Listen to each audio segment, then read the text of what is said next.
ധ്യാനം എന്ന് പറയുന്നത് ഇമോഷണലാണ്. സ്നേഹം പ്രകടമാക്കുന്ന കാര്യങ്ങൾ, ബാക്കിയുള്ളവരുടെ ഒരു അറ്റാച്ച്മെന്റ്, ഭഗവാനോടുള്ള പ്രേമമാണ് ശരിക്കും ധ്യാനം.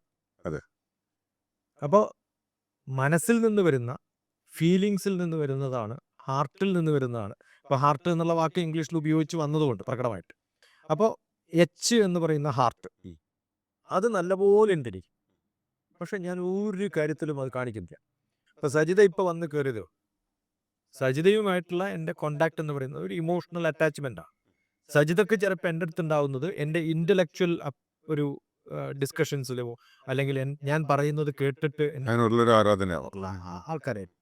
അപ്പോൾ ആദ്യം പറഞ്ഞിട്ടുള്ള എച്ച് എന്ന് പറയുന്നത് ഹാർട്ടാണ്. മറ്റ് പ്രകടമായിട്ട് കാണുന്നത് എൻ്റെ ഹെഡാണ്. അതാണ് ജ്ഞാനയോഗം എന്ന് പറയുന്ന ഭഗവത്ഗീതയിലെ ഭാഗം.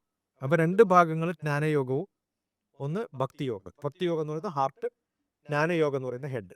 ഇത് രണ്ടുണ്ടായിട്ട് സാധാരണക്കാരന് മനസ്സിലാവുന്ന പറയുകയാണെങ്കിൽ ഒന്ന് ഇമോഷണലും മറ്റൊന്ന് ഇന്റലിജൻസ്. ഇന്റലക്ച്വൽ. ഇത് രണ്ടും ഉണ്ടായിട്ടും കാര്യമില്ല. ആ ഇമോഷണൽ ഇന്റലക്ച്വൽ രണ്ടിലും സജിത ആക്റ്റീവ് ആണ് എന്ന് അറിയുന്നത് കൊണ്ടാണ് വന്ന സമയത്ത് സജിതയെ പിടിച്ചവിടിക്കുന്നത്. ഇതിപ്പോ ആക്ഷനായി മാറി. ഇനി സജിതക്ക് സജിതയുടെ കർമ്മം ചെയ്യാനുള്ള കഴിവുണ്ടാവും. അപ്പൊ നമ്മള് കർമ്മത്തിലേക്ക് എഫക്റ്റീവായിട്ട് വന്നിട്ടില്ലെങ്കിൽ നമുക്ക് ബുദ്ധിപരമായിട്ട് വലിയ കഴിവുണ്ടെന്ന് പറഞ്ഞിട്ട് ഒരു കാര്യമില്ല.